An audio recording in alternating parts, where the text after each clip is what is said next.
기도하겠습니다. 사랑의 아버지 하나님, 주신 은혜를 생각할 때마다 진심으로 감사드립니다. 아침에 나로 주의 인자한 말씀을 듣게 하소서. 내가 주를 의뢰함이니이다. 나의 다닐 길을 알게 하소서.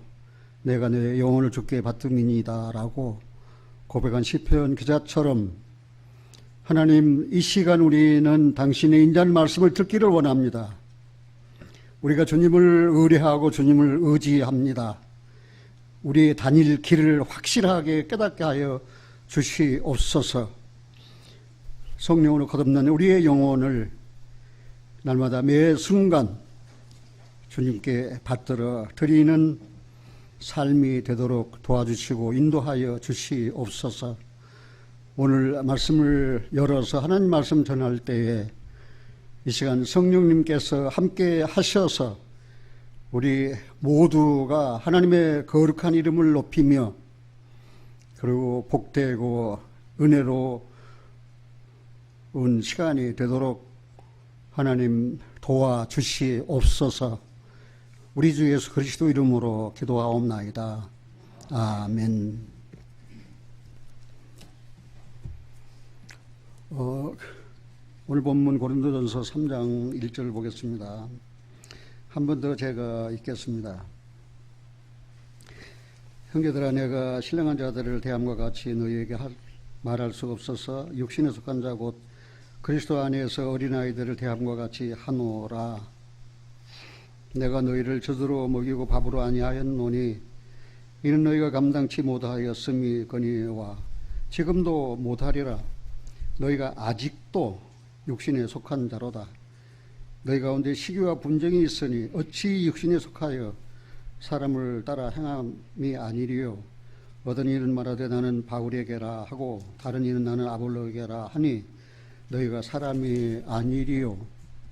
그런즉 아볼로는 무엇이며 바울은 무엇이뇨?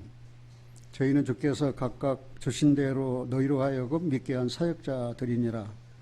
나는 심었고 아볼로는 물을 주었으되 오직 하나님은 자라나게 하셨나니. 7절 같이 읽겠습니다. 그런즉 심는 이나 물 주는 이는 아무것도 아니로되 오직 날 자라나게 하시는 하나님뿐이니라.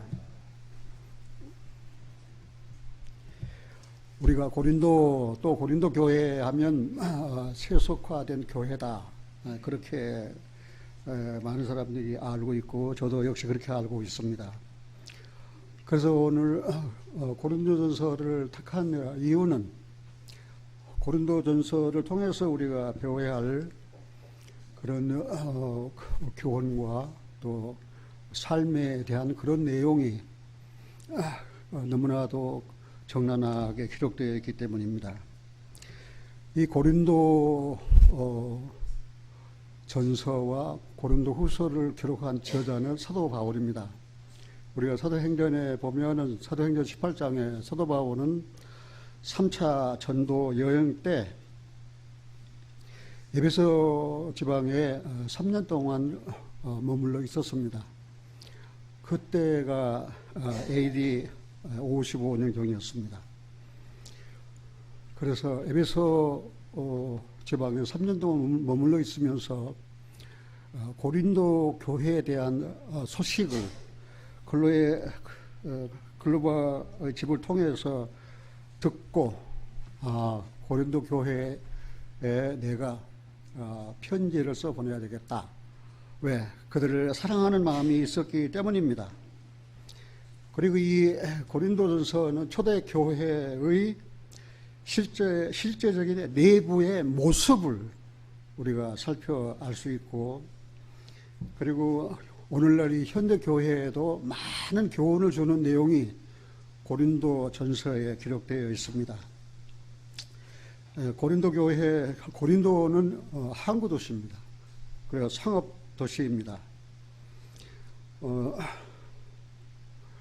그런데 이 고린도 지방에 가서 전도에서 사도 바울이 교회를 세웠습니다. 이제 한 형제를 통해서 고린도 교회에 대한 소식을 들으니까 교회 내에 분쟁이 있다는 것입니다. 그리고 신학적인 논쟁이 있다는 것입니다. 그리고 몇 가지 이제 질문한 내용을 답변한 내용이 고린도전서에 기록되어 있습니다. 그리고 이 고린도전서는 교회 지도자들을 지도와 가르침에 대한 원리가 기록되어 있습니다. 다시 말해서 처녀딸을 결혼시킬 것이냐 안 할 것이냐, 그냥 어떤 지도자가 자기 생각으로 판단하기는 굉장히 어려운 문제입니다. 그런 내용들이 바로 이 고린도 전서에 기록되어 있습니다. 그런데 그 고린도 교회, 고린도 지방은 종교는 어땠느냐? 거기에는 12개의 신전이 있었습니다.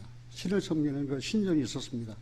그 중에서도 가장 악명 높은 아프로디테라고 하는 사랑의 신전이 있었습니다. 그 신전에는 창녀들이 1000명이나 있었습니다.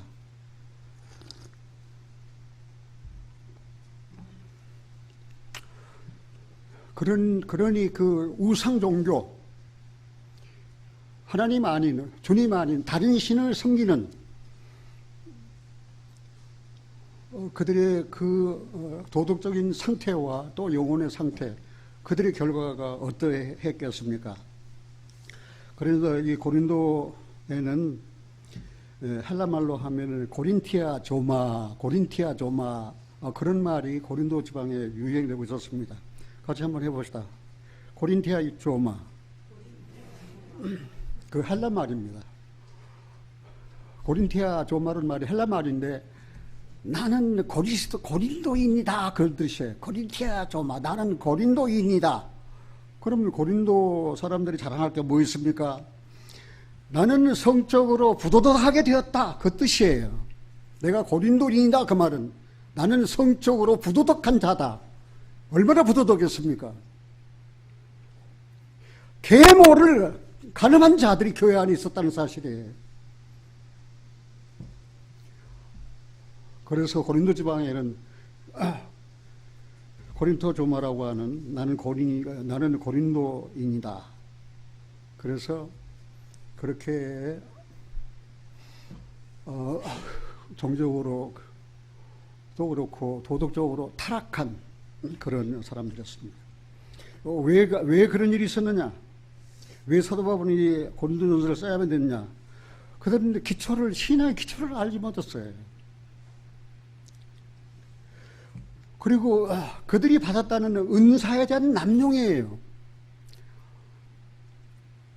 그런데 은사의 종류는 여러 가지지만 그 은사의 주제는 오직 한 분이라는 사실을 사도 바울은 가르쳐주고 싶었어요. 오늘날도 복음이 없는, 생명 없는 교회에서는 은사에 대한 문제로 많은 논쟁합니다. 어떤 교회 가면 당신 방언할 줄 압니까? 몇 년 믿었습니까? 그렇게 오래도 믿었으면서 방언도 못합니까? 오늘날도 은사에 대한 남용, 은사에 대한 잘못된 분별로 말미암아 많은 상처받는 일이 있습니다. 그리고 고린도전서는 그리스도인의 생활의 원리에 대한 내용이 기록되어 있어요. 그다음 속하된 교회, 고린도 교회를 통해서 무슨 본받을 것이 있겠느냐, 또 고린도전서를 통해서 무슨 배울 것이 있겠느냐라고 생각하는 사람들이 많이 있지만, 그러나 우리 신앙 생활의 가장 중심이 되는 사랑과 부활에 대한 내용이 고린도전서에 기록되어 있다는 사실이에요. 어느 성경에도 없는 사랑장이 이 고린도전서에 기록되어 있습니다. 그것이 고린도전서 13장입니다. 믿음, 소망, 사랑, 이 세 가지 항상 있을 것인데 그 중에 제일은 사랑이니라. 사랑을 따라 행하라. 사랑을 따라 구하라. 이것이 그리스도인들 신앙 생활의 원칙 원리예요. 사랑을 따라서 내가 행하느냐, 내가 누구에게 베풀었다. 사랑을 따라서 베풀었느냐? 그래서 사랑을 따라서 구하고 사랑을 따라서 행하는 내용에 대한 내용을 이 고린도전서에서 우리가 깨달을 수 있어요. 그리고 우리 신앙의 아주 핵심이 되는 부활장이 말입니다. 고린도전서 15장만큼 자세한 내용이 기록된 부활에 대한 내용이 없어요. 다른 성경에는. 그래서 오늘 여러분들이 고린도전서 설교를 듣고 난 다음에는 고린도전서에 대한 내용을 다시 생각했으면 좋겠습니다. 고린도전서에서 뭘 배울 수 있다고 그랬어요? 사랑을 배울 수 있어요. 고린도전서를 통해서 무엇을 확신할 수 있다고 그랬어요? 부활을 확신할 수 있다는 사실이에요. 사랑과 부활입니다. 우리 신앙에 그만큼 중요한 것이 어디 있습니까? 하나님의 사랑이 성령으로 말미암아 내 마음에 부은 바 되었다 할지라도 내가 사랑을 따라서 행하지 않냐면은 고린도전서에 돌아가야 돼.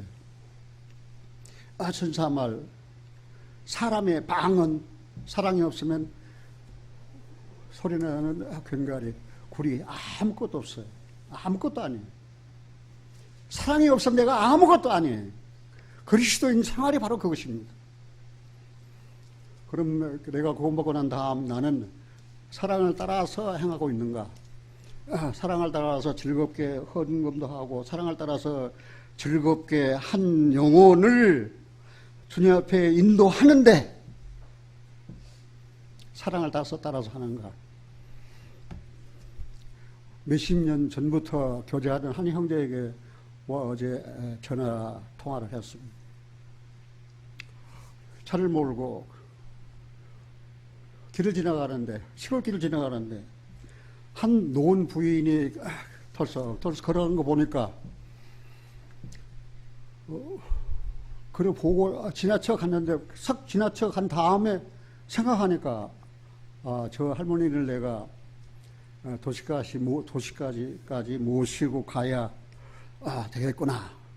그래서 옆에 탄 아내도 자기가 똑같은 생각을 했다는 거죠. 차를 그래서 돌려가지고 다시 그 할머니 여기 와서 차를 멈추고 할머니 어디 가십니까? 제가 모시다 드리겠습니다 하고 태워서 이제 가는데 병원에 간다는 거예요.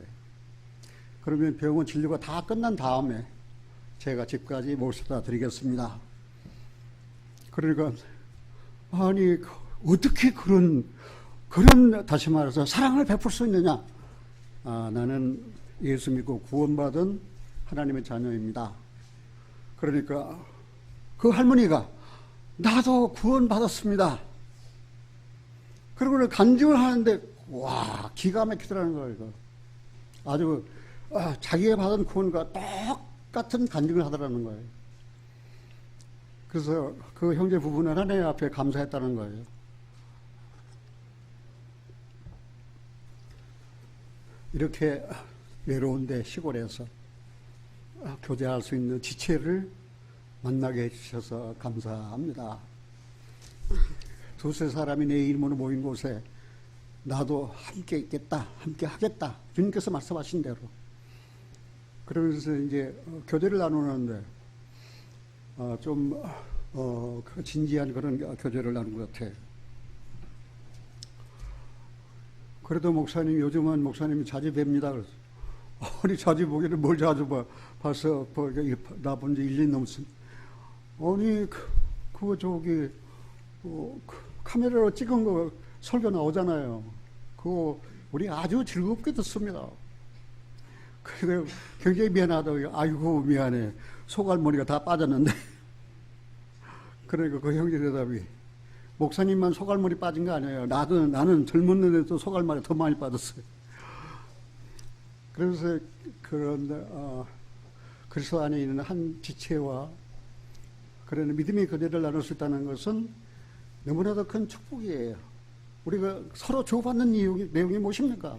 첫날부터 이제까지 복음에서 교제함이 아니라 교제의 내용이 복음이 돼야지 다른 게 되면은 그게 그리스도인 진정한 교제가 아니에요. 그래서 목사님 집이 좁아가서 좀 옮기는데 목사님 테이프가 잠깐 비에 젖은 것 같아요. 목사님 테이프가 한 2가마이 제게 있습니다. 아니, 나는 우리 집에 내 테이프 한 개도 없거든요. 근데 그 형제는 내 테이프를 2가마나 가지고 있다는 거예요. 그 말을 듣는 순간 굉장히 두려워요. 2가마나 되는 분량, 그 테이프에 내가 가야 되고 무슨 설교를 했을까 하는 내용을 생각하니까 막 두려움이 오는 거예요. 그러면서 형제 이야기가 목사님 85년대로 기억합니다. 와, 얼마나 활기차게 힘있게 메시지를 전하는지 지금도 그냥 확확 달아오른다는 거예요. 나는 솔직히 그 내용 모르거든요. 뭐라고 했는데 내가 어떻게 알아요? 모르잖아요. 굉장히 부끄럽기도 하고 내가 하나님 앞에 설 때 그 몇 감마 분량이 되는 그 테이프에 네가 무엇을 설교했느냐 그걸 물으실 때 내가 뭐라고 대답할 건지 내가 대답할 만한 딱 하나밖에 없어요. 고린도전서를 통해서 스토벌이 가르쳐줬어요. 그리스도와 십자가 이외에는 내가 아무것도 전하지 않았습니다. 나는 딱 그 말을 하고 싶어요. 그 형제의 그 부인에 대한 사랑의 마음이 무엇게 했어요? 교제를 얻게 했잖아요. 사랑을 따라 행했잖아요. 사랑을 따라 행하고 살잖아요. 저도 참 다시 자신을 돌아보면서 너는 사랑을 따라 행하고 사랑을 따라 구하느냐 그런 그 생각을 제가 많이 했어요. 제가 오늘 제목이 뭐라고 그랬습니까? 젖을 먹을 때, 그 다음 또 단단한 식물을 먹을 때 딱 쪼개지는 거예요. 젖을 먹고 있습니까? 단단한 식물을 먹고 있습니까? 자기 신앙을 시험해 볼 수 있는 그런 중요한 내용이에요. 그런데 고린도 교회에 대한 영적 상태를 사도 바울이 보내는 편지를 통해서 우리가 살펴볼 수 있는데 고린도 교회의 영적 상태가 어떠느냐 1절에 같이 읽겠습니다. 형제들아 내가 신령한 자들을 대함과 같이 너희에게 말할 수 없어서 육신에 속한 자 곧 그리스도 안에서 어린아이들을 대함과 같이 하노라. 내가 구태 신학적으로 해석할 필요 없어요. 교회 안에도 두 종류의 그리스도가 있다는 거예요. 영에 속한 사람과 육에 속한 사람이 있다는 사실입니다. 영에 속한 사람은 신령한 자요. 신앙이 성숙한 사람이 있지만 육에 속한 사람은 구원을 못 받았다가 아니에요. 어린 아이다. 젖을 먹고 있다. 젖을 먹고 있다는 사실.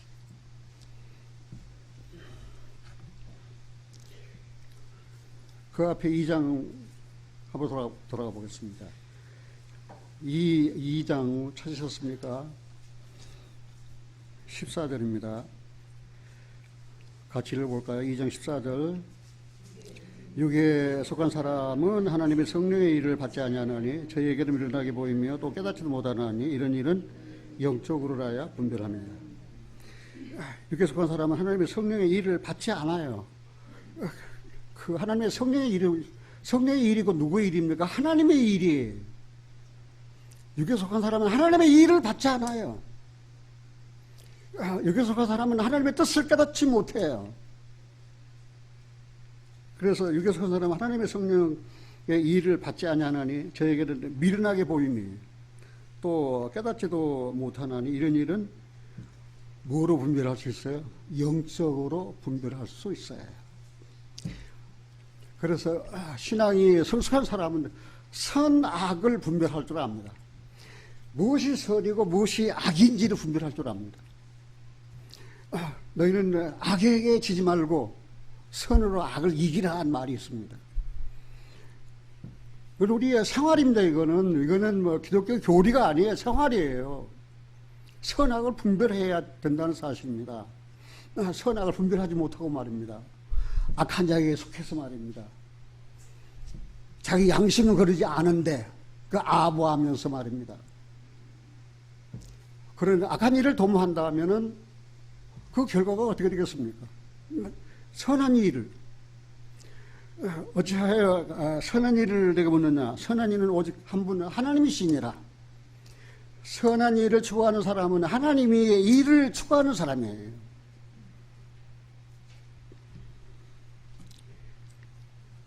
그래서 이 고린도 교회에는 영적 상태가 몇 종류라고 그랬어요? 두 종류인데 하나는 영에 속한 사람 그리스도인과 하나는 육신에 속한 그리스도인이다는 사실입니다.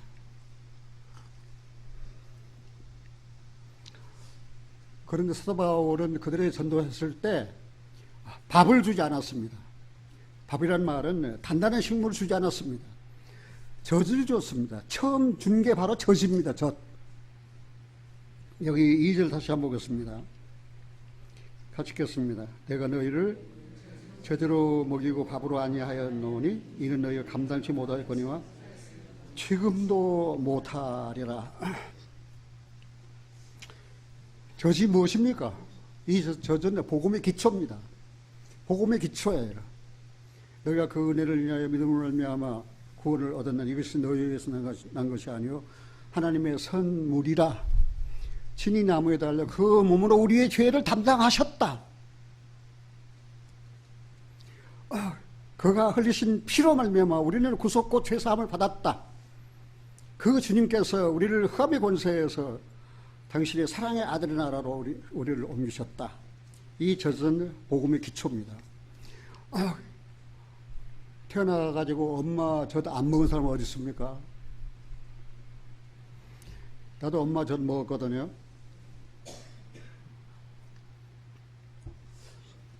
나는 젖 먹을 때 나중에 큰 다음에 내가 엄마 속을 많이 썩였어요.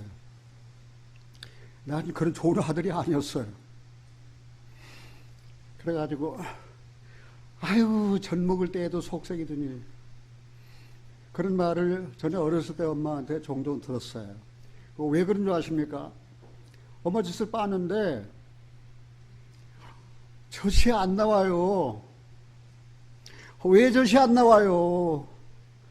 일본 시대 말입니다. 먹지 못해가지고 엄마가 자식에게 줄 젖이 없어요. 자식이 엄마 젖꼭지를 빨아도 말입니다. 젖이 안 나와요. 그런 시대가 있었어요. 저는 어려서 그렇게 엄마 젖을 제대로 먹지 못하고 자란 사람 중에 한 사람입니다. 그래서 사도 우리 고린도 교회에 먼저 준 게 무엇입니까? 밥입니까? 젖입니까? 젖을 줬단 말입니다. 밥이 아니에요. 젖은 어른이 먹는 식물이 음식이 아니에요. 젖은 어린아이가 먹는 음식이에요. 그런데 지금도 감당치 못한다. 그 감당치 못할 이유에 대해서 사도 바울은 이렇게 말씀하고 있습니다. 3절입니다. 같이 한번 읽어볼까요? 너희가 아직도 육신에 속한 자로다.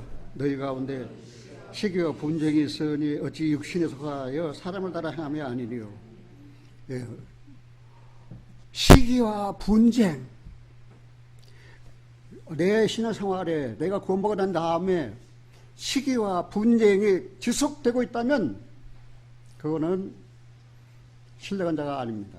그는 영에 속한 자가 아닙니다. 그는 육신에 속한 베이비 크리스찬입니다. 어린아이 젖먹이 크리스찬입니다. 그래서 시기와 분쟁이 있는 거예요. 사랑하신 여러분들, 그리스도 예수 안에서 모든 시기, 모든 분쟁, 모든 다툼 다 그치고 말입니다. 이제는 선악을 분별하는 그런 그 위치에 있는가 자신을 한번 보시기 바랍니다. 그런데 그 실질적인 이유로 4절에 같이 읽어보겠습니다. 어떤 이는 말하되 나는 바울에게라 하고 다른 이는 나는 아볼로에게라 하니 너희가 사람이 아니리요. 예. 이제 고린도 교회 안에 분쟁이 무엇입니까? 나는 게바에게, 베드로에게 속했습니다. 나는 아볼로에게 속했습니다. 성경에 능하니까. 그리고 어떤 사람은 나는 바울에게 속했습니다. 나는 그리스도에게 속했습니다. 그렇게 교회 안에 이렇게 분파가 있었어요. 그게. 사도 바울이 고린도 교회 전할 때 말입니다. 복음을 전할 때 말입니다. 그런 걸 의도하고 전하는 거 아니에요. 내가 복음을 전했으니까 너희는 다 바울파 나를 따르라, 그런 거 아니에요. 바울은 누굽니까? 아볼로는 누굽니까? 게바는 누굽니까? 우리가 너희를 위해 십자가에 못 박혀 죽었느냐, 그 말입니다. 그러면서 여기 5절에 같이 한번 읽어봅시다. 그런즉 아볼로는 무엇이며 바울은 무엇이뇨?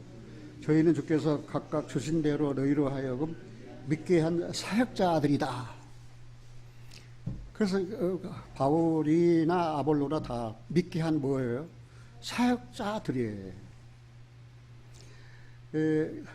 6절에 나는 시몬과 아볼로는 물을 줬으되 오직 하나님은 자라나게 하시나니. 7절 그런즉 심는 이나 물두는 이는 아무것도 아니로되 오직 자라나게 하시는 하나님 뿐이니라. 심었어요. 어떤 사람은 심었어요. 어떤 사람은 물을 줬어요. 그러나 심는 이나 물두는 이는 아무것도 아니라 했습니다. 자라나게 하시는 분은 곧 누구라 했습니까? 하나님이시라 했습니다. 고린도 교회에 대한 사도 바울의 기대는 그들의 신앙 성장입니다. 자라는 거예요. 바울이 원하는 건 자라는 것입니다. 신앙이 성숙하는 것입니다. 그냥 이제 젖만 먹고 시기하고 분쟁하고 나는 바울에게 속했다. 나는 게바에게 속했다. 나는 아볼로에 속했다.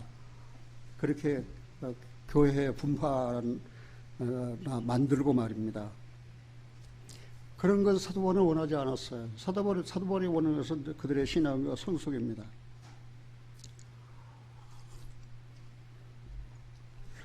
우리 솔직히 한번 생각해 봅시다. 나는 구원받은 지 68년도 구원받았으니까 한 50여 년 됐습니다. 여러분들 구원받은 지 몇 년 됐습니까? 10년 됐습니까? 20년 됐습니까? 30년 됐습니까? 40년 됐습니까? 여러분들의 신앙은 얼마큼 성숙했습니까? 얼마큼 자랐습니까? 그건 어떤 의미에서 굉장히 중요한 거예요. 그런데 신앙의 성숙은 말입니다. 오랜 시일이 필요해요. 오랜 경험이 필요해요. 그냥 심었다고 그냥 그 다음 아침에 쑥쑥쑥 살아서 그냥 열매를 맺고 꽃이 피고 그러는 거 아니에요. 그래서 오랜 그런 경험이 필요합니다. 그리고 많은 시간이 필요합니다. 그리고 사려 깊은 행동이 필요합니다. 구원받은 그리스도인들은 아까 김영지 기도 가운데에서도 그리스도인들은 어디를 가나 그리스도의 향기예요. 거기에 분쟁이 있고 시기가 있고 미움이 있고 그다음에 불안하고 그 두려움이 많은데 그곳에 한 그리스도인이 들어갔다면 거기는 모든 싸움 분쟁이 딱 그치고 평화가 옵니다. 그게 그리스도의 향기예요. 오늘 나는 어디 가서 누구에게 그리스도의 향기를 나타낼 것인가? 그 굉장히 중요합니다. 그런데 신앙이 성숙하지 않냐고는 그리스도의 향기를 드러낼 수 없다는 사실입니다. 그 다음에 우리가 한번 생각해 볼 것은 단단한 음식은 어린아이 거에 장성한 사람 다 거예요. 단단한 식물은 어린아이 것이 아니에요. 태어난 어린아이가 이도 없는데 고기를 갖다가 주면서 씹어라. 그러면 좋은 것이지만 그 어린아이가 그걸 씹어서 소화시킬 수 있겠습니까? 천만의 말씀에 없어요. 할 수가 없어요. 단단한 식물은. 그거 사도 바울은 잘 알고 처음 먼저 준 것은 저지요, 다음은 단단한 식물을 줬다는 사실입니다. 밥 그랬는데 그 영어로는 솔라이드 푸드, 단단한 식물입니다. 이 단단한 음식, 단단한 식물을 먹게 된 것은 성령의 은사라고 생각해서는 안 됩니다. 성령의 은사가 아닙니다. 구원받은 그리스도인이 이제 살아오면서 젖을 먹고 그들은 시기도 하고 분쟁도 하고 뭐 욕심도 사역도 그런 가운데 이제 살다가 상상한 데 자가 되어서 선악을 분별하게 돼요. 거기를 잡으시고 성경으로 돌아가 보겠습니다. 히브리서 한번 찾아보겠습니다. 히브리서 5장입니다. 12절입니다. 히브리서 5장 12절 같이 읽습니다. 때가 오래므로 너희가 마땅히 선생이 될 터인데 너희가 다시 하나님의 말씀의 초보가 무엇인지 누구에게 가르침을 받아야 할 것이니 젖이나 먹고 단단한 식물을 못 먹을 자가 되었도다. 대저 젖을 먹는 자마다 어린 아이니 의의 말씀을 경험하지 못한 자여 단단한 식물은 장성한 자의 것이니 저희는 지각을 사용함으로 연단을 받아 선악을 분별하는 자들이니라.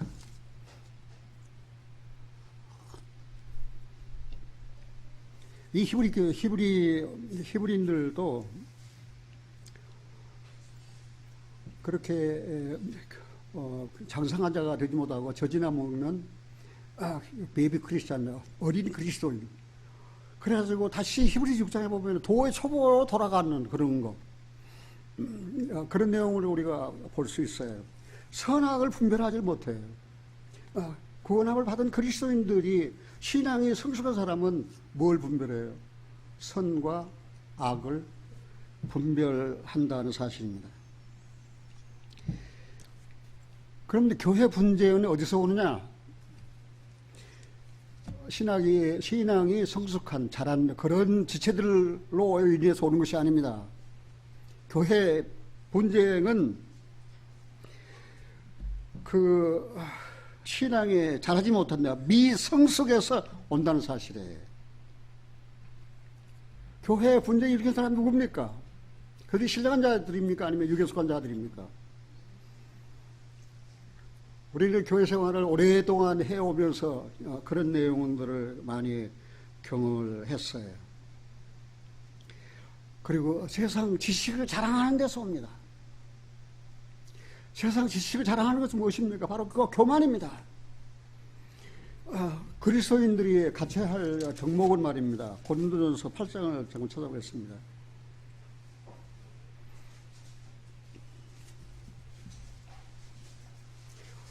여기 성숙에 대한 조건에 대해서 사도 바울이 하고 있습니다.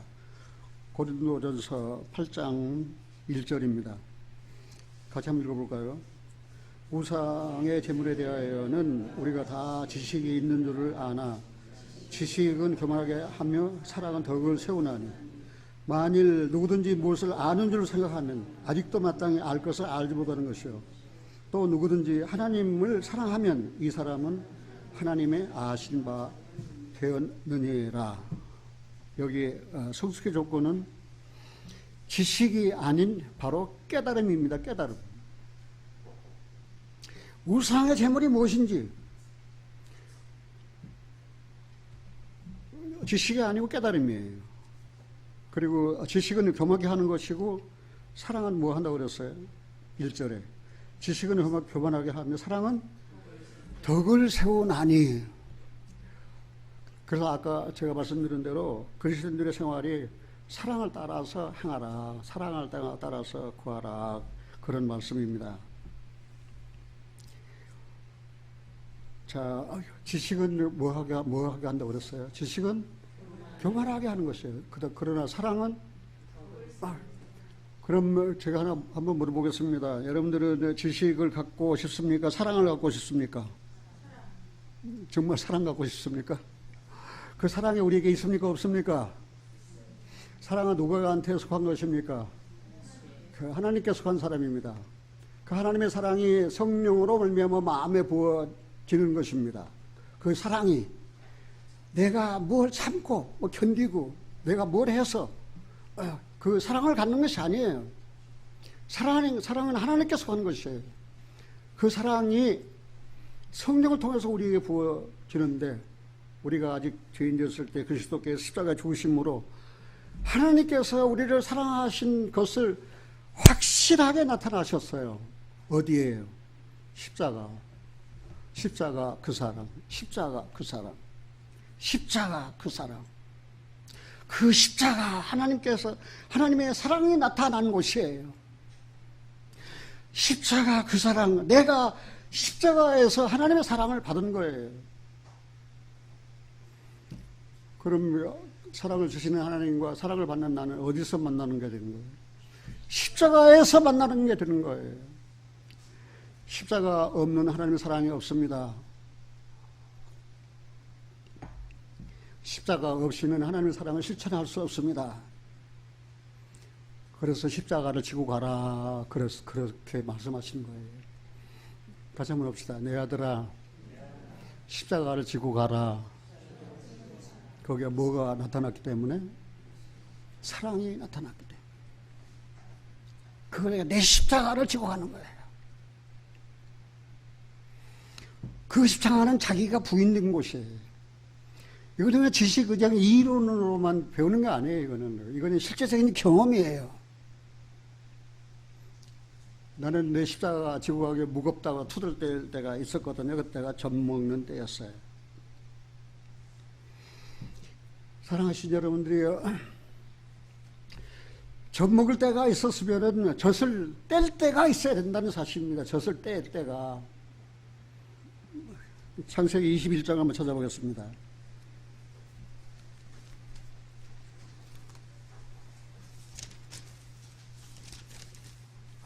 찾으셨습니까? 8절입니다. 창세기 21장 8절. 아이가 자라매 젖을 떼고 이삭이 젖을 떼는 날에 아브라함이 대언을 배설하였더라. 살아본 적 아브라함의 아들 애굽 여인 하갈의 소생이 이삭을 희롱하는지라. 그가 아브라함에게 이르되 이 여종과 그 아들을 내어 쫓으라. 이 종의 아들은 내 아들 이삭과 함께 기업을 얻지 못하리라 하매. 이삭,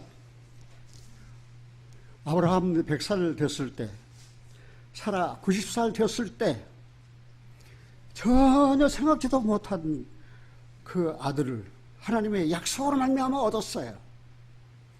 그래서 그 이삭이 사라 엄마 품에서 젖을 먹고 자랐습니다. 12년 넘게 젖을 먹고 자랐습니다. 그러나 이 아브라함은 말입니다. 믿음의 조상 아브라함이니까 하나도 버릴 것 없이 다 배울 것 많다. 그렇게 생각하지 마세요. 하나님께서 사라를 네 안에 사라를 통해서 아들을 얻을 것을 약속하셨는데 그걸 참지 못해가지고 말입니다. 우리가 잘 아는 대로 아브라함에게는 세 종류의 아들이 있어요. 나이 많이 먹도록 자식이 없으면 무자하니까 그 엘리에셀 데려다가 기른 종을 아들로 삼겠다는 거예요. 그래서 데려다 기른 자식 하나가 있습니다. 아들 하나 있습니다. 그런데 하나님께서 사라에게 약속을 하시고 사라를 통해서 아들이 있을 것을 약속을 하셨는데 그것 믿지 못하고 또 육정이 발동되어서 애굽의 여자 하갈을 취해가지고 또 자식 하나 낳았습니다. 그 자식이 이스마엘입니다. 그는 육정으로 아브라함의 육정으로 생긴 자식이에요. 그 하나님께서 선택한 자식이 아니에요. 때가 됐을 때 하나님께서는 약속으로 말미암아 사라를 통하여 아들을 낳게 하셨는데 그 아들이 바로 이삭입니다. 이삭이라는 이름은 웃음이라는 그런 뜻이에요. 나로 웃게 하셨다. 아니 내가 90세나 되는데 자식 날 소망 다 끊어졌는데 어떻게 이런 일이. 그래서 그 아들의 이름을 이삭이라고 그랬어요. 그럼 이삭이 태어나기 전에 먼저 태어난 계집종의 자식이 있습니다. 그 계집종의 자식은 이스마엘입니다. 이스마엘이라는 이름의 뜻은 하나님이 들으셨다는 그런 뜻이에요. 여기서 우리가 간과해서는 안 될 것이, 여기 아이가 태어나서 자라매 이삭의 젖을 떼는 날에 뭐가 있었어요? 큰 잔치가 있었어요. 자매님들 자식들 젖뗄 때 큰 잔치 베풀었습니까? 여하튼 이삭이 젖뗄 때는 큰 잔치를 베풀었어요. 그런데 이제 문제가 생긴 거예요. 문제가 곧 무엇입니까? 계집종의 자식 이스마엘이 이삭을 핍박한 거예요. 사랑하신 여러분들, 젖 먹을 때는 이스마엘이 가만히 있었는데 젖을 떼니까 말입니다. 이삭이 젖을 떼니까 말입니다. 핍박하기 시작한 거예요. 이거는 사탄의 역사입니다. 사탄이 우리가 구원 먹고 젖 먹을 때는 좌우도 제대로 분별하지 못하고 선악도 제대로 분별하고 겨우 안다는 게 예수님 피로 내져 있었습니다. 나를 사망의 생명으로 옮겼습니다. 그 정도까지만 알 때 말입니다. 사탄이 별로 핍박하지 않아요.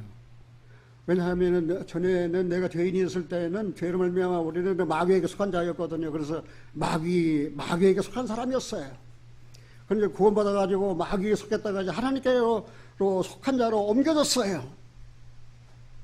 그러나 처음에는 말입니다, 마귀에게 속한 그 죄인들을 하나님 앞으로 인도할 수 있는 그런 능력이 없어요. 왜? 아직도 젖을 먹고 있으니까. 젖을 뗐어요. 이제 젖을 뗐단 말은 장사한 자가 됐다는 그런 뜻이에요. 사랑하신 여러분들이 구원받고 난 다음 그리스도인들이 그냥 어린아이 그리스도인으로 계속 지나면은 핍박이 없습니다.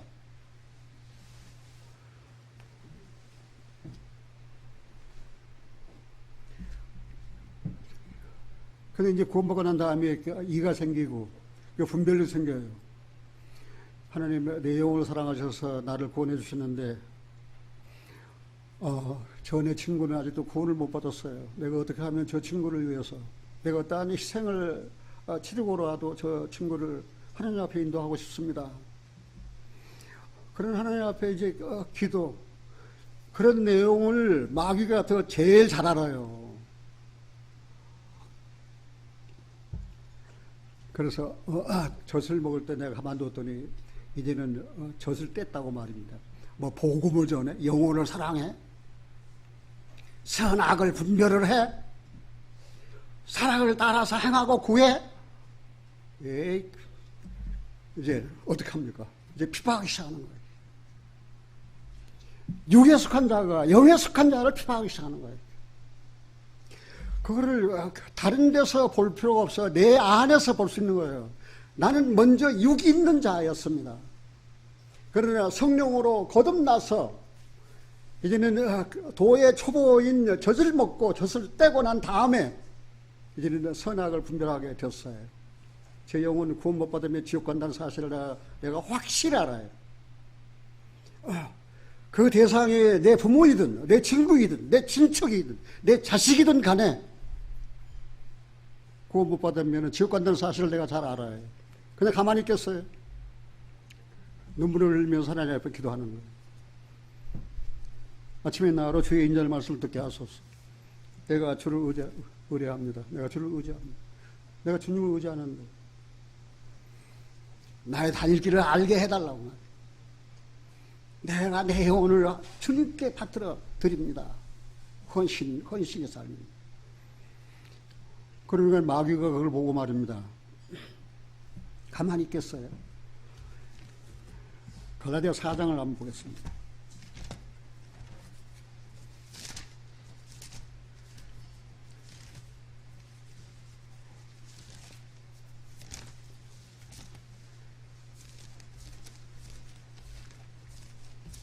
갈라디아 4장입니다. 찾으셨습니까? 갈라디아 4장 30절입니다. 갈라디아 4장 30절 같이 읽겠습니다. 갈라디아 4장 30절.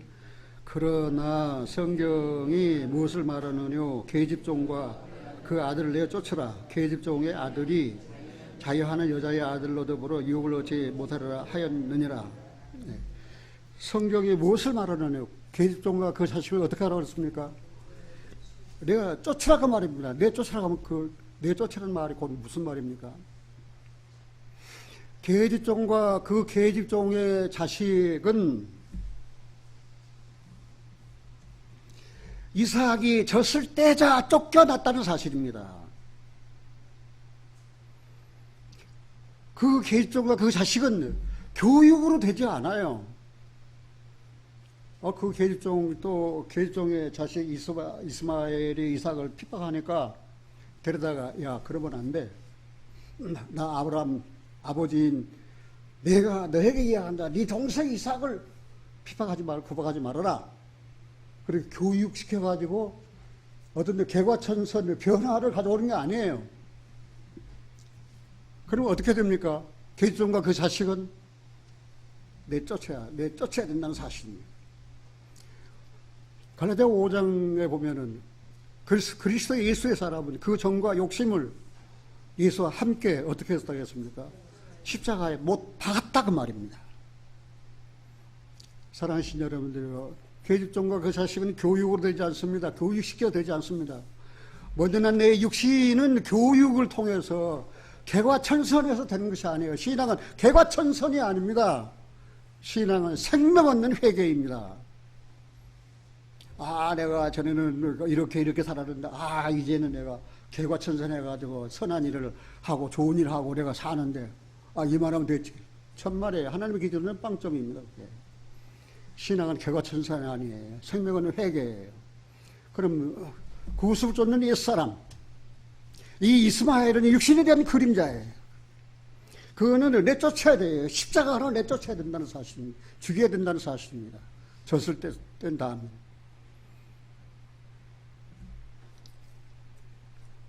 이삭이 젖 먹을 때는 가만히 있다가 젖되고 나니까 말입니다. 이스마엘이 말입니다. 왜 핍박이 시작합니까? 그만큼 내 속에 구원받은 그리스도인도 육에 속한 한 부분이 있고 영에 속한 한 부분이 있어요. 육체 소욕이 있고 성령의 소욕이 있습니다. 그러나 성령의 소욕이 육체 소욕을 지배할 때 말입니다. 그런데 성령의 삶을 살고 성령의 열매를 맺는다는 사실이에요. 계집종과 그 자식은 교육으로 되지 않습니다. 어떻게 된다고 그랬어요? 내가 쫓아야 돼요. 그럼 구습을 쫓는 내 사람, 내 이 육신은 어떻게 됩니까? 내 쫓아요. 어디에? 십자가에 못 박아 버리라고 말입니다. 그러면 자신은 그런 육체의 소욕을 따라 살지 아니하고 성령의 인도하심을 따라 육체의 남대를 산다는 사실입니다.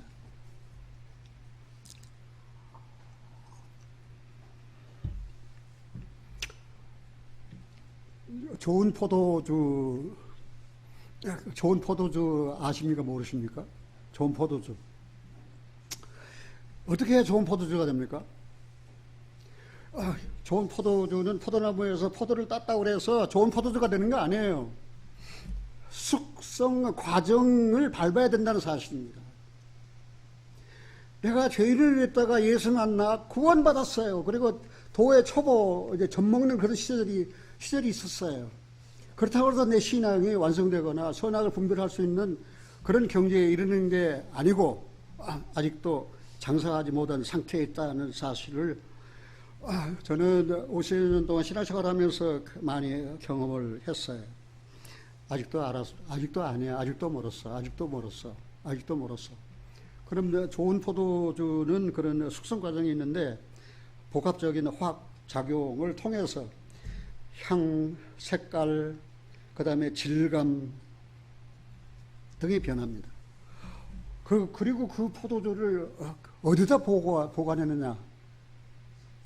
그 오크통, 그 소나무 통에 보관한 포도주가 아주 좋은 포도주가 되어서 그 값이 엄청나다는 거예요. 좋은 포도주가.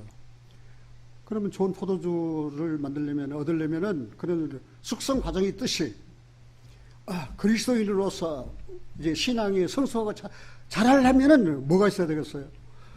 그 숙성 과정, 다시 말해서 신앙에는 경험이 필요하다는 사실입니다. 그다음에 그 경륜을 무시해서는 안 돼요.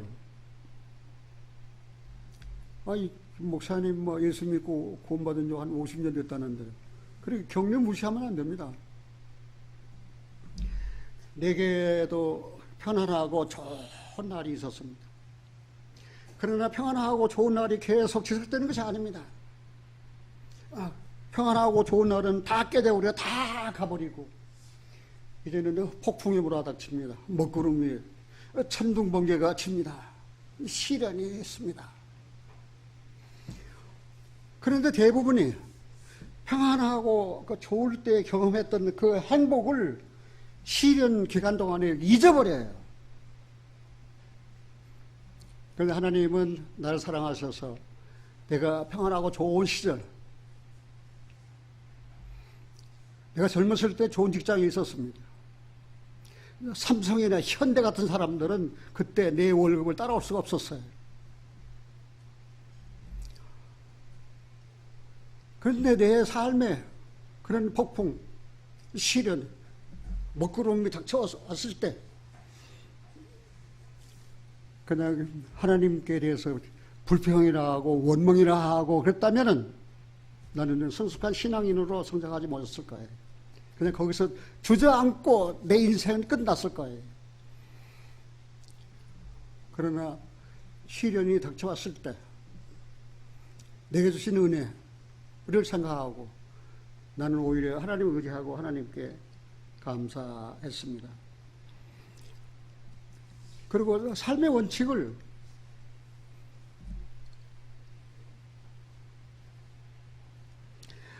먹을 것과 입을 것이 족한 줄 알라. 더 이상 욕심내지를 않았어요. 구원 받고 난 다음에 하나님은 나 굶기지 않으셨어요.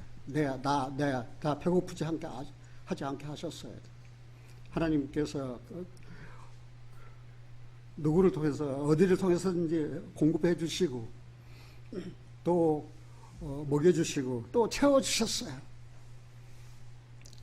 그러나 나는 하나님 앞에 고백합니다. 내 만족은 내게서 나오는 것이 아니라, 내 만족은 내가 지식이 많아서 내게서 나온 것이 아니라, 내 만족은 내가 재물이 많아서 내게서 나온 것이 아니라, 내 만족은 오직 하나님께서 그리스도 예수로 말미암아 만족하게 하시다는 사실입니다. 여러분들은 생활과 그렇게 고백할 수 있습니까? 한번 자신에게 물어보십시오. 만족하십니까? 여러분의 만족이 뭐 때문입니까? 돈 많아서입니까? 지식이 많아서입니까? 아니면 하나님께서 그리스도로 말미암아 만족케 하셨습니까?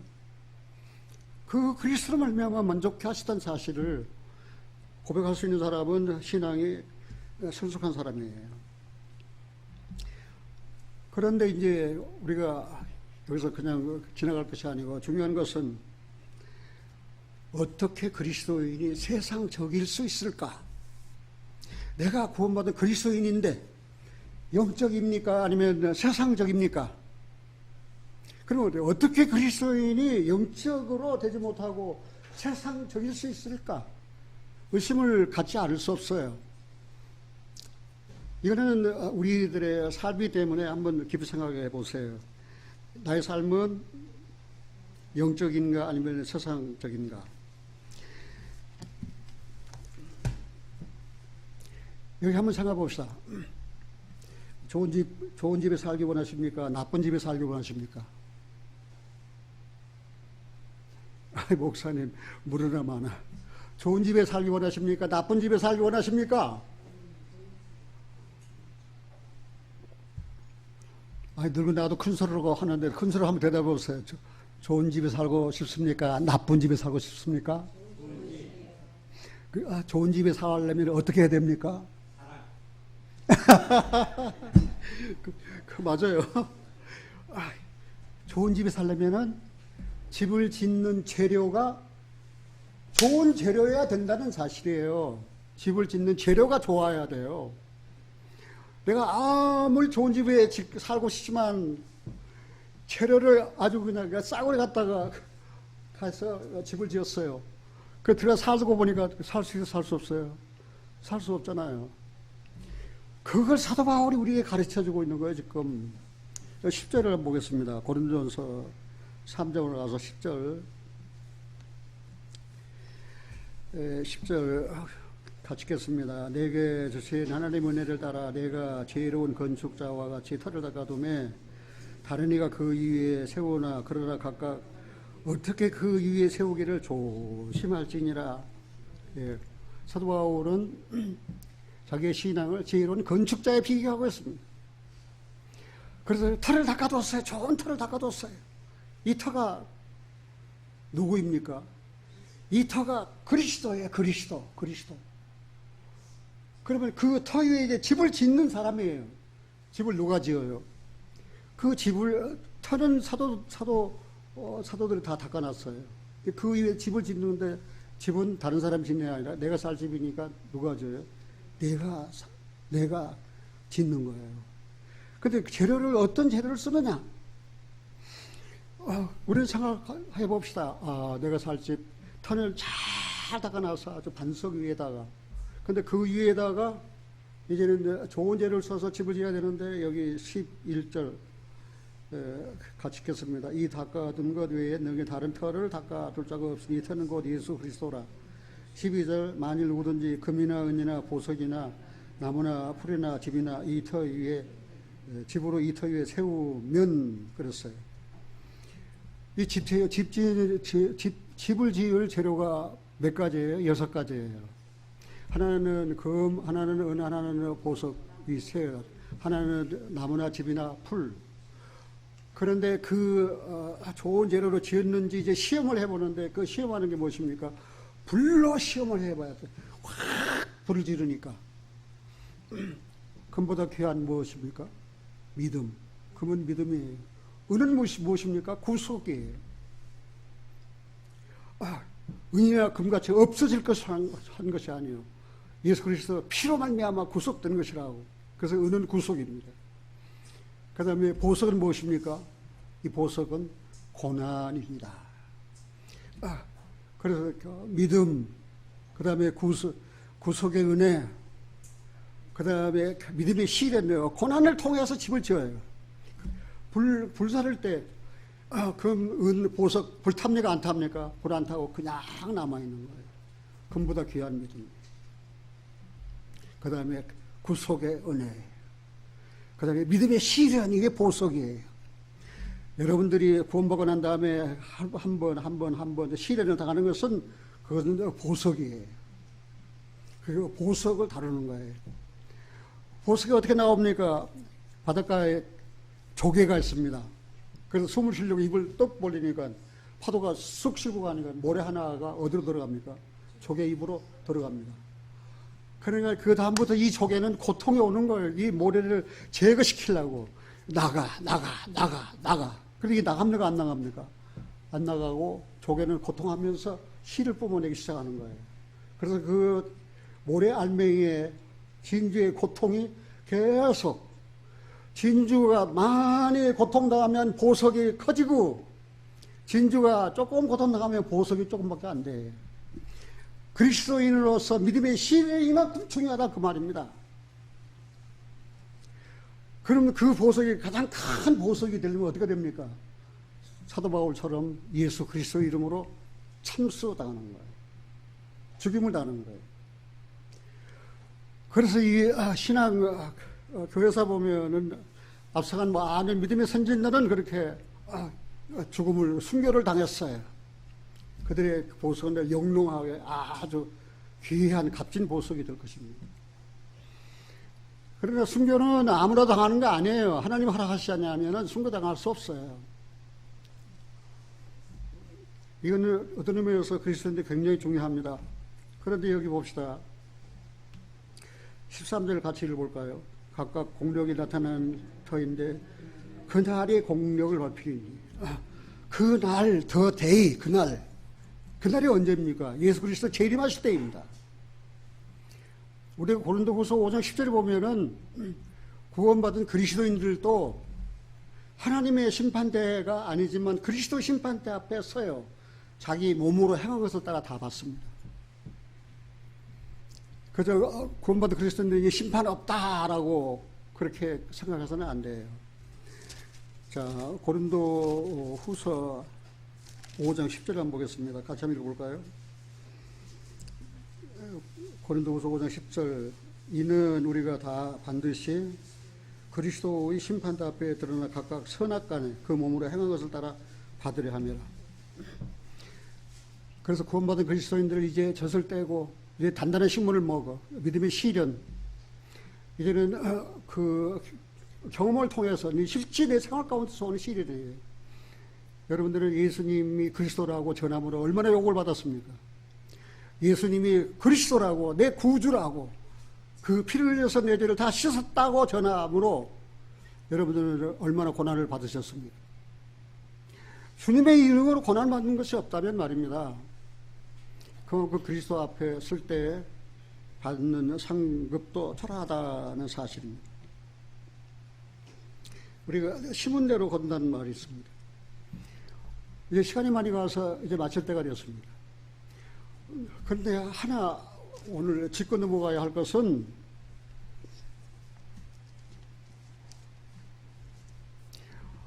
그 믿음이 성장한 젖을 단단한 식물을 먹은 믿음이 성장한 사람의 삶이 어떤가?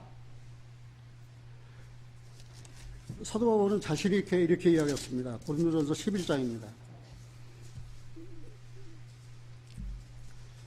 고린도전서 11장 1절입니다. 같이 한번 읽어볼까요? 내가 고린도전서 11장 1절 내가 그리스도를 본받는 자 된 것 같이 너희는 나를 본받는 자가 되라.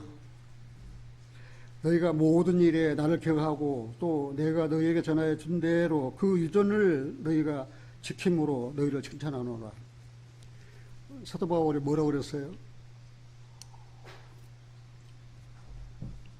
내가 그리스도를 본받은 것 같이 너희는 나를 본받는 자가 되라고 그랬습니다. 나도 여러분들에게 이런 설교를 할 수 있다면 얼마나 좋겠습니까? 나는 그러나 이런 설교를 못해요. 여러분 나를 본받으십시오 라고 할 그런 자신 전 나에게는 없습니다. 그런데 사도 바울은 했습니다. 내가 그리스도를 본받은 것 같이 너희는 나를 본받으라 했습니다. 그럼 사도 바울의 본받을 삶이 어떤 삶인가? 그가 어떠한 장성한 그리스도인으로서 그의 삶을 살았는가? 이거는 우리들이 그냥 짚고 넘어갈 일이 아니고 이거는 매우 중요한 일이에요. 자, 장성한 그리스도인, 젖을 떼고 장성한 그리스도인이 살았던 삶에 대해서 궁금해요? 궁금하지 않아요? 궁금하지요. 그거를 몇 절 찾아보고 오늘 말씀 마칠까 합니다. 15장으로 갑니다.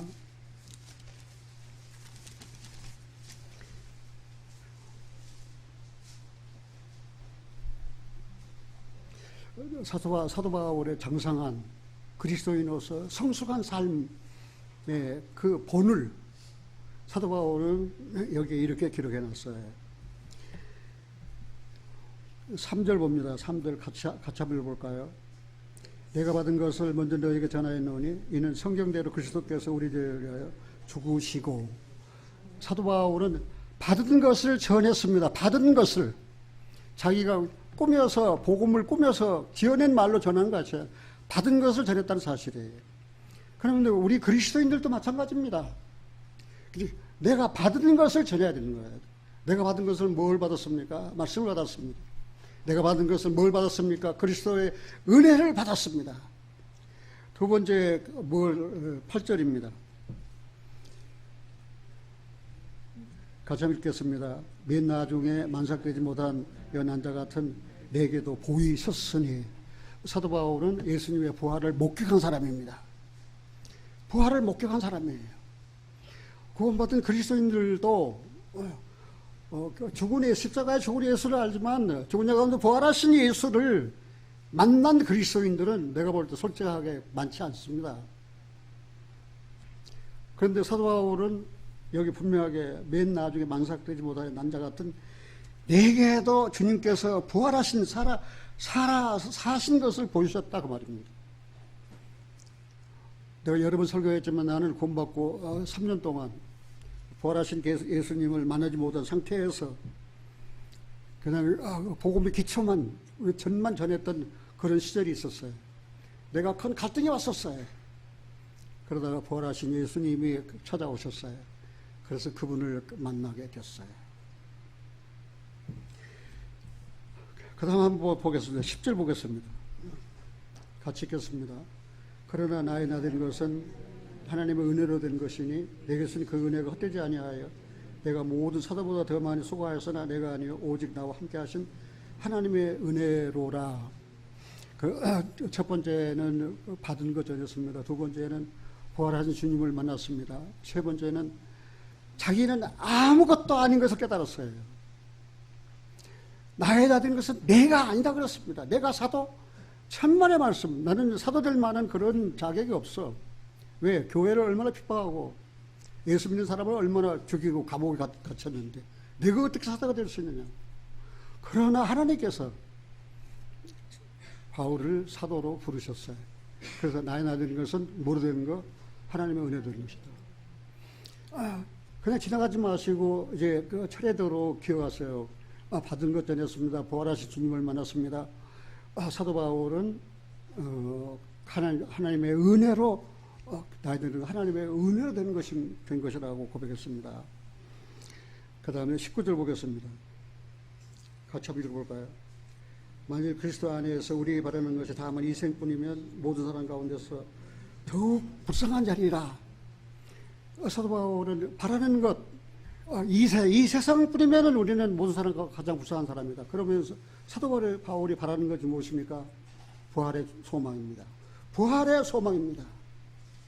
하나님께서 예수 그리스도를 존재 가운데서 살리신 것처럼 사도 바울의 소망도 어찌하든지 그 부활의 영광에 이르는 것을 소망으로 가졌다는 사실입니다.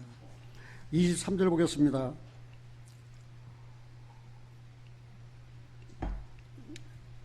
그러나 각각 자기 차례대로 되리니 먼저는 첫 열매인 그리스도요 다음에는 그리스도 강림하실 때 그에게 붙은 자요. 부활의 첫 열매는 누굽니까? 그리스도입니다. 그 다음 차례가 누굽니까? 그에게 붙은 자, 그리스도에게 붙은 자, 그의 강림하실 때, 그가 재림하실 때, 나타나실 때 그에게 붙은 자. 그럼 그게 바로 우리 차례예요. 우리 차례. 주 안에서 먼저 죽은 자들이 일어나고 그 다음 살아있는 우리도 호련히 순식간에 변화되어 이제는 그 신령한 새 몸으로 변화된다는 사실입니다. 그래서 부활에 이를 것을 사도 바울이 기다리고 있었어요. 그 다음 31절입니다. 같이 한번 읽어볼까요? 31절. 형제들아 내가 그리스도 예수 우리 주 안에서 가진 바 너에게 대한 나의 자랑을 두고 단언하노니 나는 날마다 죽노라. 사도 바울의 삶은 뭐예요? 날마다 죽어요. 날마다 죽어야 그리스도께서 그 안에 사시죠. 여러분들 어떻습니까? 날마다 죽습니까? 그래야 그리스도께서 사시죠. 내 안에 그리스도께서 사신 것을, 내 안에 그리스도께서 임재하셔서 내 안에 사신 것을 여러분들 목격하십니까? 이거는 그냥 지식이 아닙니다. 이거는 너무 중요한 것입니다. 사도 바울은 뭐라고 그랬어요? 나는 날마다 죽노라. 나는 초보 때 그랬어요. 나는 날마다 죽노라. 사도 바울 같은 사람이 말이지, 죄가 얼마나 많기에 말이지. 날마다 죽을 죄를 짓는가. 그래서 그렇게 좀 그 마음에 좀 석연치 않게 생각했거든요. 나는 날마다 죽노라. 근데 내가 이제 50년 전 오늘 딱 깨닫고 보니까 맞아요. 날마다 죽어야 할 사람. 날마다 죽어야 할 사람이 나예요. 그래야 그리스도께서 내 안에 사시니까. 내가 살면 그리스도가 죽고 내가 죽으면 그리스도께서 내 안에 사시고. 같이 한번 합시다. 나는 날마다 죽노라. 그러나 입에 붙은 구호가 아닌 실제 생활 가운데서 그걸 경험 부딪혀요. 그걸 부딪혀봐 경험으로 아는 거예요. 그래서 단단히 식물을 먹는 거예요. 선악을 딱 분별하게 되는 거예요. 그런 경지에 이르렀을 때에 신앙 생활이 말입니다. 스릴이 있다는 것을 경험할 수 있어요. 여기 33절을 보겠습니다. 같이 읽겠습니다. 속지 말라. 악한 농부들은 선한 행실을 더럽히나니 꽤 의를 행하고 죄를 짓지 말라. 하나님을 알지 못한 자가 있기로 내가 너희를 부끄럽게 하기 위하여 말하노라. 속지 말라. 악한 농부들은 선한 행실을 더럽힌다고 했습니다. 선한 행실을 더럽혀요. 구원받은 사람은 뭐 육체에 더러운 것도 제하의 버림이 아니에요. 선한 양심이 하나님을 찾아가는 거예요. 육체에 더러운 제하의 버림이 아닙니다. 선한 양심이 날마다 하나님을 찾아가는 거예요. 날마다 나를 죽이는 것이. 그러니까 육체의 소욕 같은 것들이 말입니다. 내 삶에 침범해 올 때 속지 마십시오. 선한 행실을 더럽히지 마십시오. 꽤 의를 행하고 죄를 짓지 마십시오. 하나님을 알지 못한 자가 있기로 내가 너희를 부끄럽게 하기 위하여 말하노라. 고린도 교회도 구원을 받았지만 하나님을 알지 못하는 자가 있었다는 사실입니다. 오늘 저는 여러분들에게 여러분 신앙을 다시 한번 살펴보시라고 젖을 먹을 때와 단단한 식물을 먹을 때 그런데 젖을 뗄 때가 있었어요. 젖을 뗄 때가 있어야죠. 계속 젖만 먹으면 어떻습니까? 젖 먹을 때는 보채입니다. 보채. 엄마 젖이 왜 안 나와? 엄마 젖이 왜 이렇게 맛이 없어? 엄마 왜 그래? 그래가지고 남의 엄마 젖을 사모하게 된다 그 말입니다. 남의 엄마 젖을 말입니다. 남의 엄마 젖이 무엇입니까? 거짓 선지자들에게 미혹당한다는 사실입니다. 그런데 젖을 뗐어요. 그럼 젖을 뗀 사람의 심령 상태가 어떤가? 그거는 내가 어떻다고 여러분들에게 말씀드리기보다는 성경에서 확인하셔야 돼. 다윗이 성전을 올라가면서 젖된 아이에 대한 그 심령을 고백한 시편이 있어요. 시편 131편 하나 한 군데 보고 마치겠습니다. 시편 131편입니다.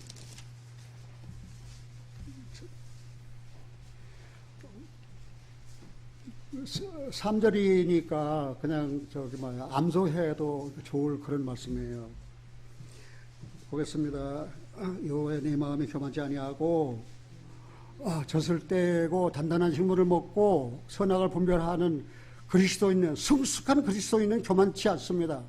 교만이 없어요. 예수님도 나는 마음이 온유하고 겸손하다 그랬습니다.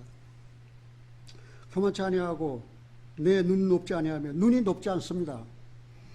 내가 큰 일과 미치지 못할 기이한 일을 힘쓰지 아니합니다. 그리고 실로 내가 내 심령으로 고요하고 평온케 하기를 젖된 아이가 그 어미 품에 있음 같게 하였나니 내 중심이 젖된 아이와 같도다. 심령이 고요하고 평안합니다. 아무리 폭풍이 몰아쳐도 아무리 인생의 시련이 몰아쳐도 말입니다. 젖된 아이는 중심이 고요하고 뭐예요? 고요하고 편안합니다.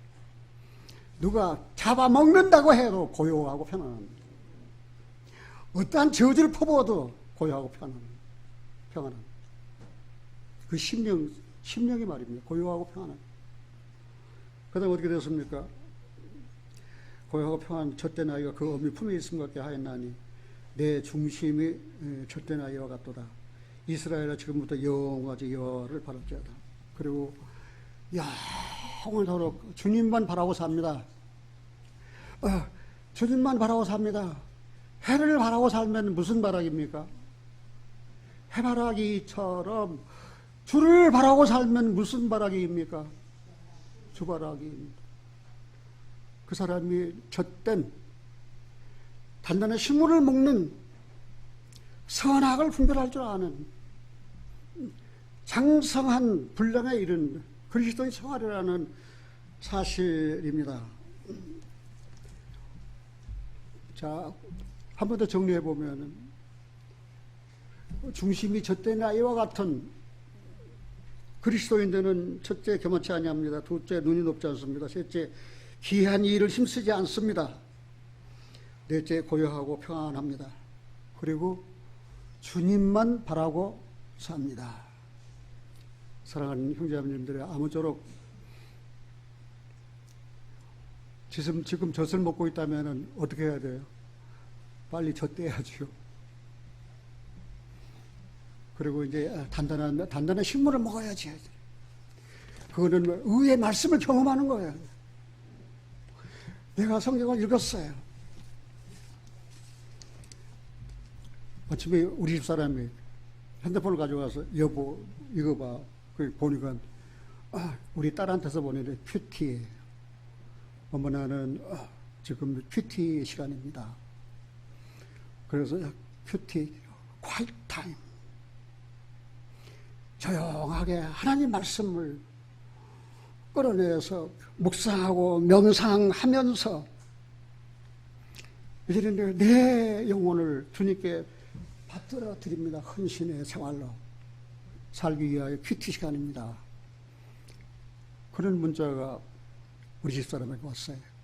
그래서 여보 지금 우리도 이 시간이 큐티 시간이에요. 여러분들은 큐티 시간이 있습니까? 고요하고 잠잠히 주님이 바라시는 은혜를 생각하고 또 오늘 아침에 주의 인자한 말씀을 들어야 돼요. 그래야 나의 다닐 길을 온전히 깨닫고 알게 되지요. 신앙은 지식이 아닙니다. 아까 이야기했죠. 지식은 뭐 한다고 그랬어요? 교만케 하는 것이고 사랑은 덕을 세우는 것이다. 아무쪼록 사랑을 따라서 구하고 행하고 삽시다. 기도하겠습니다. 사랑의 아버지 하나님, 중녀 가운데서 부활하심으로 말미암아 우리를 거듭나게 하셔서 산소망 있게 하셨습니다. 그러나 하나님, 세상에 사는 동안 우리의 삶은 힘들 때도 너무 많았습니다. 그러나 하나님은 우리를 눈동자처럼 지켜주셨습니다. 우리의 갈 길을 친히 인도하여 주셨습니다.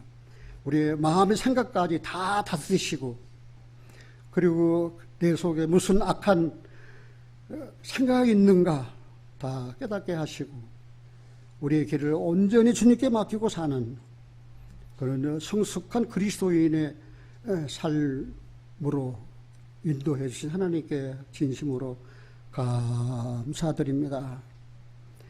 우리가 구원받고 거듭나서 젖먹을 때가 있었지만 이제 젖을 뗄 때가 되었고, 젖을 뗀 그리스도인으로서 단단한 식물을 먹고 생활 가운데 의의 말씀을 경험하면서 선악을 분별하여 하나님께 영광을 돌리게 하옵소서. 너희 몸이 성전인 것을 알지 못하느냐라고 말씀하신 하나님, 바울도 성전이에요. 아볼로도 성전이에요. 게바도 성전이에요. 구원받은 우리들도 성전입니다. 성전을 더럽히면 하나님께서 너희를 멸하시리라 하고 말씀하셨습니다. 이제 성전된 우리 자신을 생각하고 이제 하나님을 섬기면서 중심이 젖든 어린아이와 같이 고요하고 평안한 가운데 의의 평강의 열매를 맺어 자라가도록 인도하여 주시옵소서. 우리 주 예수 그리스도 이름으로 기도하옵나이다. 아멘.